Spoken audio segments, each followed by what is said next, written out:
Hello, my name is Dieter Buchhart. I'm happy to welcome you to the short discussion with Edo Bertoglio and Maripol. And just let me introduce them very shortly to you. So Maripol, who is a Polaroid artist, a film producer, a fashion designer, and was working in the 80s also as a stylist artist. There is going to come a book out in October about Maripol. So Edo is a film director, a photographer, and I think the interesting thing is that 5 years ago you came back to New York. I mean, you often come back, but you came back to make a film, the so-called Face Addict, to show what came out of the downtown scene New York from the end of the 70s, beginning of the 80s. And we are going to start with a short film cut out of the film Downtown 81, which I'm going to ask you some questions about now. So let's start.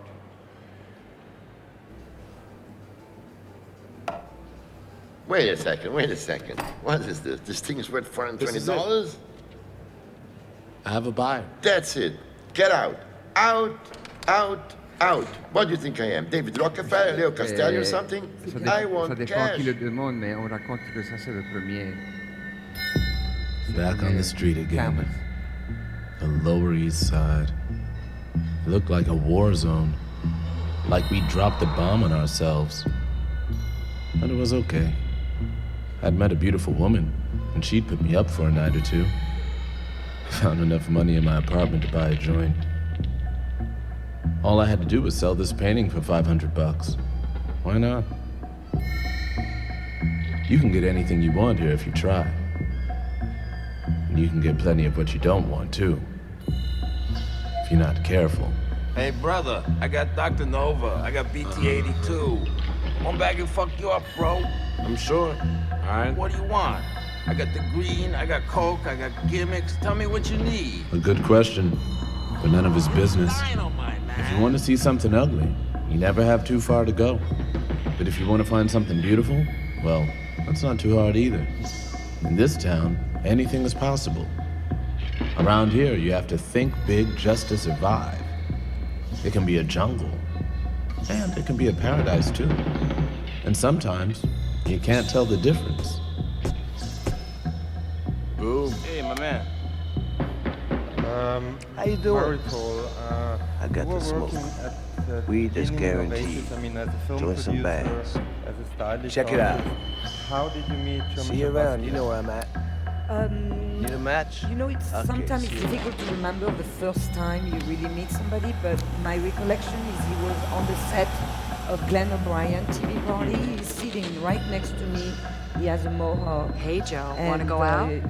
He's very No, shy. thanks, I'm already out. Very shy, and he's presenting. I'm known around his here. little People know my postcard name. that you actually see at the Hey, Jean, Beyeler. you know we're at the Mud Club With, tonight. because Exactly. it's like the developing out the collage technique. Exactly. It already So started he then, has his so- postcard, and we knew him as Samo, and Samo was loved. writing poetry, and I never considered him And a I'm graffiti respected. artist because I think he was beyond. He was already doing his, But his not canvas everybody was the loves and wall of the respects me. street. I mean, it's interesting that people Go to my consider van, it man. white conceptual artist. I'm gonna doing get you, punk. it before it was known who did it. Actually. Exactly. Yeah. And so we all knew him, you know, and we knew that Hey, he sexy, had you like Al it? Diaz, which was his buddy, and they were in school of the performing art, and they would go around, and it was for them a rebellion and the way of saying, you know, I'm an artist, I don't have any money, but I'm angry because the world is not just to me, and maybe because I'm a black person, and he was Samo, always same old shit, and all his, a lot of what you see in the film has a lot of political, you know, consonance. But who had the idea to make this film together with Jean-Michel Basquiat? I actually thought about it initially, Yeah. and then we met Glenn. Really early. I always think that because Edo was a director, he had done the film cinema, and he was a photographer, and we were together as a team. And I think because we were outsiders, we came from Europe. And we were propelled in a time where the disco, it was there, but at the same time there was a new wave and punk. There was 3 or 4 different merging. And it was really incredible for us to be in that moment. And I kept saying, you know, it was a dream, of course, for Edo to make a film. And I wrote the first synopsis, but it was about a young man in New York, which was supposed to be another friend of him. And that's how it started. Then Glenn wrote the script, and then...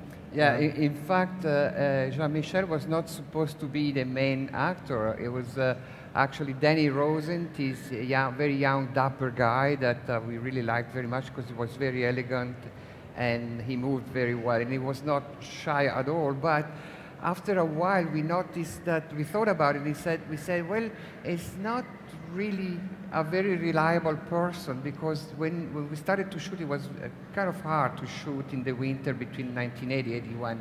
So we thought about the main actor to be reliable, I mean, to be with us. And then we discussed, the 3 of us, and you know, the idea to get Jean-Michel in, which was a more interesting person because he was an artist, everybody liked him. He kept, you know, he was a very hard worker, didn't speak very much. So we said, yeah, let's take Jean-Michel. So it was really a coup de chance because we did not have an idea of one day Jean-Michel would become such a big star. I mean, you told me an interesting story about the canvas which Basquiat is going around. Could you just repeat the story? Yeah, in the film you see Jean-Michel going around with his canvas. This is actually the first painting that he ever painted on a canvas, and a framed canvas, because Jean-Michel used to paint on any kind of sort of white surface. He would come to your place and he would probably paint on the wall or even on the fridge. In fact, at the Fondation you have a fridge, yeah. Oh, he painted a big, one of the really big first drawing he painted in our house because he stayed with us. And Edo had Edo had a big roll of photographic paper. Yeah. And I unrolled it and I put it in the corridor because it was so long. And I said, and he did it, you know. It was the first writing in Art Forum by René Ricard in an article called The Radiant Child. And that's that big piece of, you know, teared up like that. This one? Yes. Okay, yeah. Okay, sure. So that painting here, it was bought by the production for him because we needed, it was functional to the story. Jean-Michel gets thrown out of his house because he hasn't paid the rent, and to be able to go back to this house, he needs to sell a painting so that he can pay the rent. So we actually, you know, that was really the first time that he painted on canvas. But it's interesting because, I mean, the film is very much also about this graffiti artist, Basquiat. So he goes around with the painting, his first painting. I mean, how, you said about this conceptual, poetic part of his graffiti art, but what was the idea doing this film about this graffiti artist? Maripol. My opinion too is that there was a little bit of competition between Danny and him, and there was a mud club, and they were both DJing, you know. But DJing back then was taking a 78 and putting it on another speed and then throwing it behind. They were like, you know, 19 years old. When we did the movie, he turned 20 on the set of the film, December. Yeah. So I think he thought that he imposed himself in a way to be the star of the film. You know, it was like naturally a process with like, oh, well, Danny doesn't want to come, I'm gonna do it, you know. So, and then Glenn, he was sitting a lot with Glenn, and you know, Glenn was very intellectual and always thought that, you know. But I mean, Edo, you did it in 2 months or so, the film. Was Well, it like that? 6 weeks in the yeah. winter from December to January 1980, 1981. But 6 weeks only shooting. Yeah, Oh, only yeah, But yeah. of shooting. course, we had the film preparation. But I mean, the film was finished much later. What was the Oh reason my God! for that? Let's Oh, not it's get a into long that. It's a long story which It's a would very long take at story. least 2 hours and a half. Can to, you cut it short to 2 sentences? Well, what happened is, so first I would like to Start say that the with- concept of this Patrice, movie, it's to show what was happening in New York then. It's the whole thing about the downtown scene from 78 to 82. Okay, so we did 6 weeks of shooting in the winter, then we started to edit, and then suddenly the company that was financing this movie went bankrupt. So the movie went into a drawer, and it was not only in 95 that actually Maripol got the negatives out of the lab, and from then on we went back to the editing room and we put it together. And the good thing is that in year 2000 it got selected at the Quinzaine des Réalisateurs in Cannes. Yeah. And from then on, now Downtown 81 has a life of its own. Like, for example, now we're here, it's here because of the big show at the Beyeler Fondation. So he has a life of its own because it's the only a cult. movie with... It's becoming a cult film because of the young people can see him really. I'm sorry, can you hear me? Anyone? Okay, sorry. Yeah, well, what he says is very, very short. And I must say that it's been a process of, what are we? Already 30 years. So it's a labor of love and a very, everything for me has been guided by the power of Jean-Michel. Because before he died, I made him a promise. He wanted to give us the money to finish the film. Oh, really? Yeah, because he know was that. kind of sad that he did this film when he was young and that he never, maybe because of the critics. And he wanted to show the world that I was an artist even before I was painting on the canvas. So it was kind of a promise. After he died, it really pushed me, pushed me, but almost... he gave me the strength, from beyond. But one thing, the soundtrack isn't original. Jan told me his voice, because I think you lost the. Well, no. What happened is Jean-Michel was very shy, and he was going out a lot at night. So Glenn would really adapt the script, so there was minimum dialogue. But then that sound was lost completely. Exactly. And the voiceover was never done when. Okay, at I his don't know why. lifetime. Okay. Yeah. Okay, I see. So we got Saul William, which is a poet, to do Yeah. this. And Okay. Saul also, when he was in the room to do he did it in 2 takes only. And he did it, and he said that he felt like he was possessed by Jean-Michel, basically. But what I'm interested, I mean, you have quite some graffiti scenes where you see, I mean, he's always in a very smooth, like a little bit dancing movement when he does the graffiti. And you also have a scene where he draws. I think it's soon coming up, the scene where right Basquiat is now drawing. you could see a very big drawing right here, which is a pretty obscure phrase, But, which basically says that all the bourgeois should go to bed.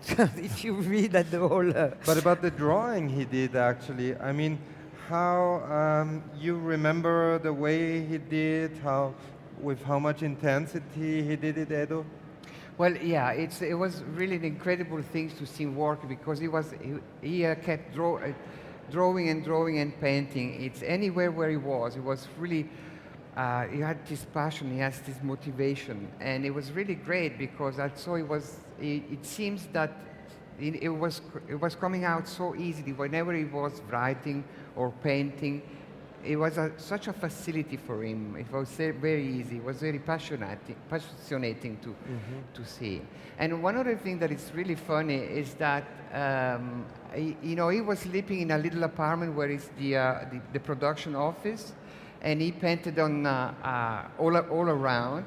And at the end of the shooting, since we would pay him a little bit of pocket money to do, he had a big little salary. At the end of the 6 weeks, of course, Jean-Michel did not know how he was going to get the money. So since he made a lot of drawings, he sold for $80, $100, beautiful drawings to the crew. So all of the dozen people... And to Debbie Harry. And to Debbie Harry. But then it started to snowball. And the same drawing that costed like $80, it started to be $200, $500, and then it became a big star in the art market with the first exhibition.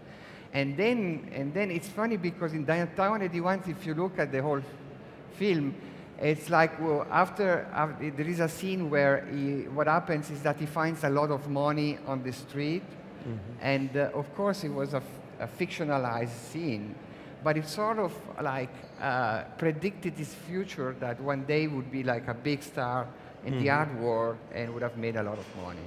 But I mean, looking at the film, it tells a lot about the art scene around 1980 in New York, downtown art scene.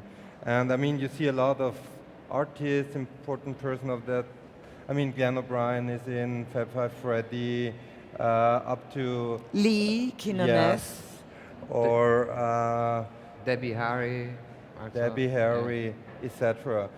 Of course, music is also very important in the film. I mean, Basquiat made music himself. Yeah, Kid Creole in the Coconut is a live scene, DNA, James White.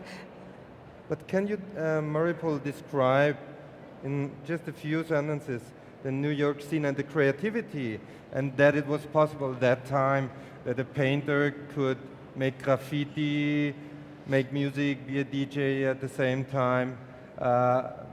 We all had multiple lives. Yeah. Yeah, but that's very I was doing fascinating. fashion, and I was a photographer, and Edo was doing... what you were doing? Photography. But something, other things too. No, it was an incredible moment then in New York because first of all, we all had this passion, the actor, the poet, the photographer, the designer, and it was a time where we would get together and also we would work not to be big stars, but for the respect of our friends. So for the space of a morning, it was really a nice, clean, dynamic kind of creativity going on. It got destroyed a little later after 1982-83 with IDS, overdose. We started to use heavy drugs, some of us at least. And the whole downtown scene sort of got destroyed by this. Yeah. But for one beautiful morning, it was an amazing, the downtown scene was an amazing happening in our lives. Was it very much influenced by Andy Warhol? Because, I mean, he was also very multifunctional, working on... I think so. He was definitely the father of all. And he was very accessible, You could see him in the galleries, and of course, Leo Castelli was the main gallery in Soho back then. Yeah. And we lived near Soho, and we moved to downtown in '79. But it was not exceptional to see Andy Warhol walk around, and there was only maybe one grocery store, one restaurant, It was a very small community. Yeah. And to go back to what you're saying, yes, everything seems to be like about... you're a musician, but you can be friends with an artist, and then you make the clothes at the same time. It was, I think the fact that you could express your creativity in a very free way, it was because it was very inexpensive to live in New York. And it probably was very inexpensive to live in Berlin. It was inexpensive to live in all the big cities then, because it was always either abandoned loft or the concept of, factories. We lived in not, and like Olivier Mosset is a minimal artist, him, right? He's from Neuchâtel. He is lived in a loft which had no heat. So we did a movie one time, we were freezing, right? Yeah. Bikers. Yeah. I'm not. That We was were a- used to. It was yeah. almost like not living in the mountain, That but the was a very condition could be. flexible And I think there was no everything, yeah. concept of the food deluxe, and we ate in the corner shops. You know, really the diners. Especially at Vernissage, where all of Actually, the food was free. But I want. I mean, heard a lot about that also from Glenn actually. But because as time is running, I would like to ask you one question, because one last question before we ask if there is a question from you, the public. Jean-Michel Basquiat, he was radical in his art and in his life in different ways. But how was it? And ask you first to work together with him. Okay, as a friend, he was a very delightful person because of he transmitted his creativity, his dynamism. So if he was around you, it was great because he was an extremely inspiring person. Also, he didn't talk much. So because he was working all the time. As the start of this movie, it all went well for the first week. Then he started to feel that he was really at the center of attention and started to be a little capricious. He wanted like the croissant in the morning, he wanted this and that. And I remember one day, it was very tiring to shoot because it was very cold outside, and we would get up at 5 in the morning and everything. And one day didn't feel like getting up or getting out, it was cold. And I was so tired too. And at one point I said, okay, Jean-Michel, today we send everybody home and we don't do anything. And at that point he said, okay, let's go. Because he felt that he couldn't let us down. In a way, he was extremely professional too. He believed in this project. He believed in what he was doing. And he was very a natural actor. My theory, first of all, I was the one with the makeup artist who had to wake him up in the morning. Yeah. Because as an art director, I had to help him get dressed, and I had the wardrobe multiplied 2 or 3 for the continuity, and I made sure that he had the underclothes to keep him warm and things. But man, oh my God, the reason why also he was in a bad mood, and I would be in a bad mood too, is he was going out at night really late. And so, of course, if you go to the mud club and you go to sleep for 1 hour, and then for 1 hour, then somebody wakes you up and say, get up, we gotta shoot. I was like, it's like he was not sleeping enough. But you had some good memories. Let's put it like that. It sounds absolutely, yeah. Okay. Yeah. But let's. Is there a question from the audience to Maripol or Edo? Yes, please. You get a microphone. You spoke of this atmosphere in New York at that time of freedom and creativity, and I was wondering if you knew of any modern day equivalents to this type of atmosphere, a modern day city or something that is contemporary like that. I don't want to seem pessimistic, but if I look back, I don't see the sense of community that there was at the time. Of course, I'm almost 60 now, and probably out of the, that kind of things. But I mean, even in New York, when we go back there and we try to look at that minimal sense of community, of that sense, and there is none, because now.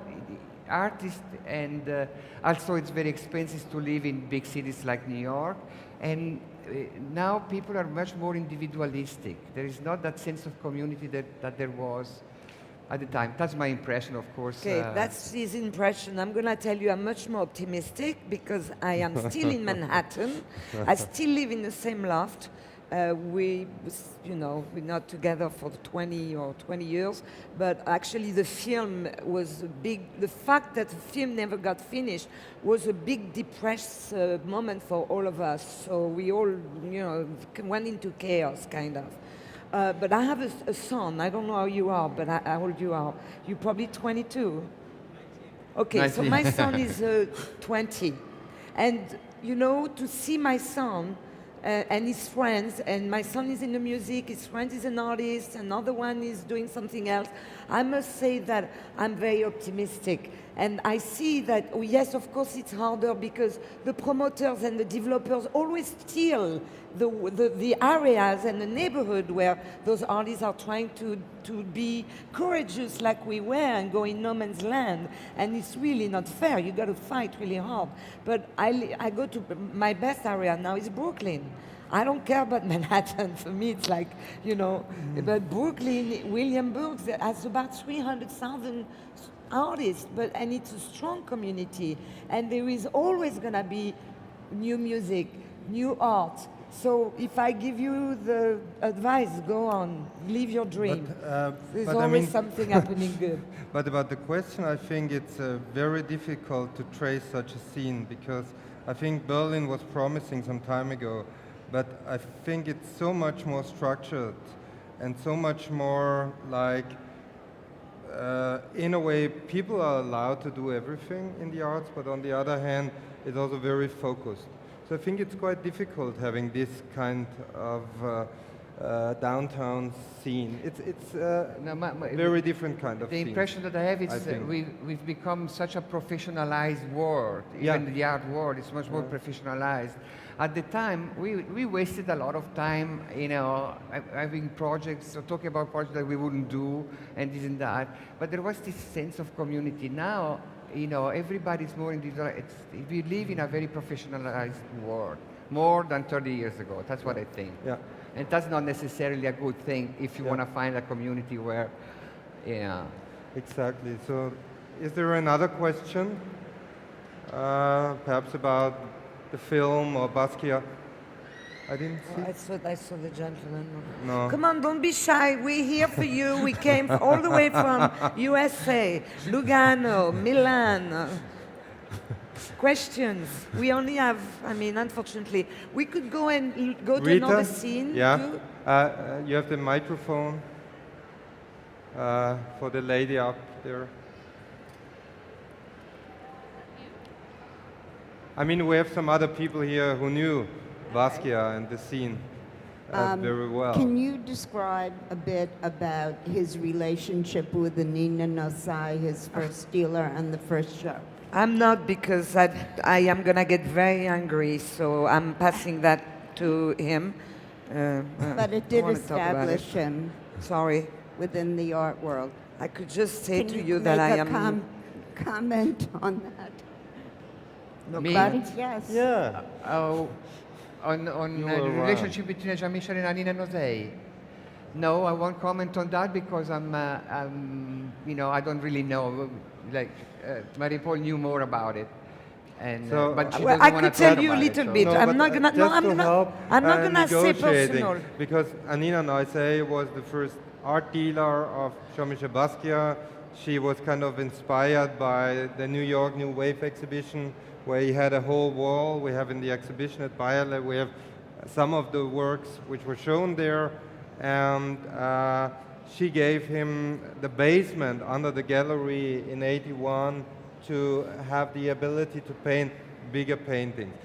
And just perhaps a short statement from they you. had a huge fight, and he destroyed everything, and You're not so fond of. it's probably a control thing that he could not be contrived to. Okay, it's good. She buys him the canvas, she buys him the paint, and now you paint, and then I'm gonna go and get these people to buy your painting for a lot of money. And I get you also the house around the corner on Crosby Street, and then he slashed everything and got really pissed. That's how I lost my first big drawing, because that's why I can't talk about it. I'm sorry. But I think that is always, if I can say generally speaking, and personally, and I'm sure a lot of artists, and there is galleries, but there is always a love and hate relationship between the artists and the galleries. Love and hate. Would you like to say something, Rita, about...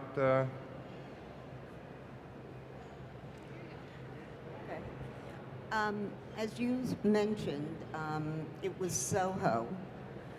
Dean and DeLuca was the first food store there. I worked there. Oh, okay.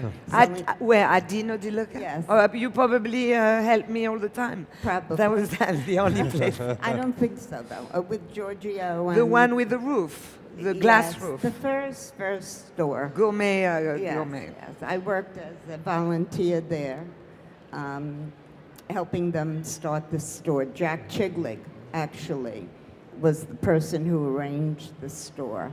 And Leo Castelli used to come in and show the store off as his, as a source of great art. It actually was the first store that started the whole revolution in the food industry.